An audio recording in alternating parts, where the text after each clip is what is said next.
वाहिगुरु जी का खालसा, वाहिगुरु जी की फतेह। जपजी साहिब 21वीं पौड़ी।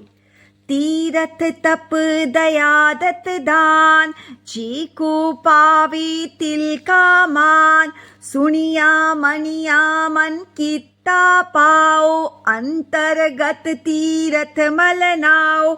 सब गुण तेरे में नाही कोई, विन गुण कित्ते भगत न होई।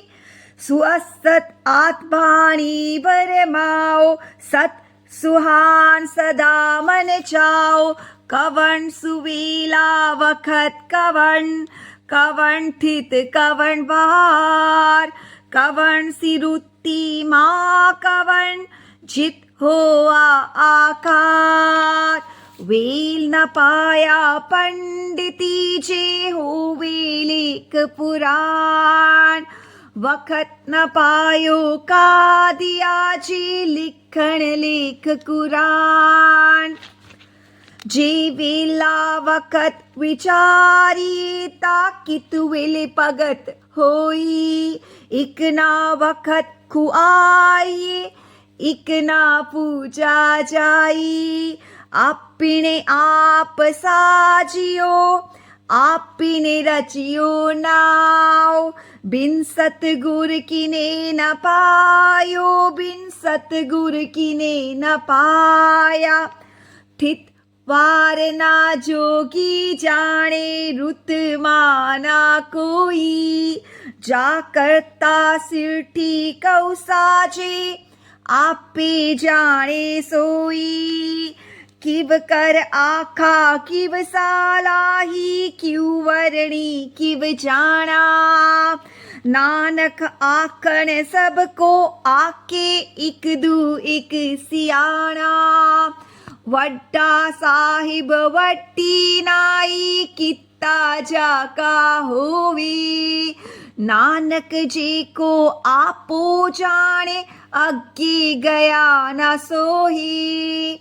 इस पौड़ी में गुरु नानक पातशाह कहते हैं कि अगर कोई तीर्थों में स्नान करता है, दान करता है, सभी जीवों पे दया करता है, तप करता है, तो इससे उसे जो पुण्य प्राप्त होता है वो लेश मात्र होता है।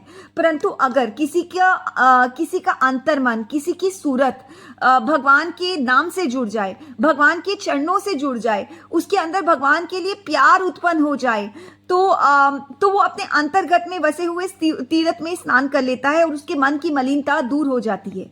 फिर गुरु नानक पातशाह कहते हैं कि हे अकाल पुरुष, यदि तू स्वयं अपने गुण मेरे अंदर पैदा ना करे तो मैं तो तेरी स्तुति भी नहीं कर सकता, मैं तेरे गुण भी नहीं गा सकता, मेरी कोई हस्ती ही नहीं कि मैं तेरे गुण गा सकूं।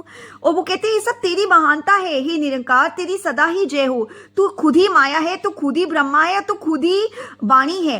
मतलब माया, ब्रह्मा और वाणी ये अलग अलग नहीं है, ये सब भगवान ही है। हर जगह कण कण में भगवान ही है, सब कुछ भगवान है। फिर वो कहते हैं कि वे कौन सा समय था, वो कौन सी ऋतु थी, कौन सी तिथि थी, कौन सा वार था, वो कौन सा दिन था जब उस करतार ने, उस सृजनहार ने, जग के मालिक ने जग की सृजना की। कहते ये बात तो कोई पंडित भी नहीं जानता, अगर कोई पंडित जानता होता तो वो पुराण लिख देता। वो कहते हैं ये बात कोई काजी भी नहीं जानता, क्योंकि अगर कोई काजी जानता कि कौन सा तिथि थी, कौन सा वार था, कौन सी ऋतु थी, कौन सा महीना था, कौन सा दिन था जब करतार ने, जगत के मालिक ने, सृजनहार ने जग की सृजना की, अगर कोई काजी जानता होता तो वो कोई लेखा लिख देता, जैसे कि कुरान की आयतें लिखी गई हैं। वो कहते हैं ये बात तो कोई जोगी भी नहीं जानता, ये बात तो सिर्फ वो सृजनहार जानता है जिसने जग की सृजना की। फिर गुरु नानक पातशाह कहते हैं कि ये संसार कब बना है ये किसी को भी नहीं पता सिवाय उस करतार के। फिर वो कहते हैं कि मैं किस तरह उस अकाल पुरुष की महानता का वर्णन करूं, किस प्रकार अकाल पुरुष की स्तुति करूं, किस प्रकार उसे समझ सकूं। हे नानक, वो खुद को संबोधित करके गुरु नानक पातशाह कहते हैं, हे नानक, प्रत्येक जीव अपने आप को दूसरे से ज्ञानी समझकर अकाल पुरुष की महानता बताने का यत्न कर रहा है, पर बता नहीं सकता कि वो कितना महान है मालिक जग का। फिर वो कहते हैं कि अकाल पुरुष सबसे बड़ा है, उसकी महानता सबसे ऊंची है, जो कुछ संसार में हो रहा है उसका किया ही हो रहा है। He is the cause of all causes, वो सभी कारणों का कारण है। वो कहते हैं यदि कोई मनुष्य अपनी अकल के आश्रय भगवान जी की महानता का अंत पाने का यत्न करे तो वे उस अकाल पुरुष, उस भगवान जी के दर पर जाकर आदर नहीं पाता। वाहिगुरु जी का खालसा, वाहिगुरु जी की फतेह।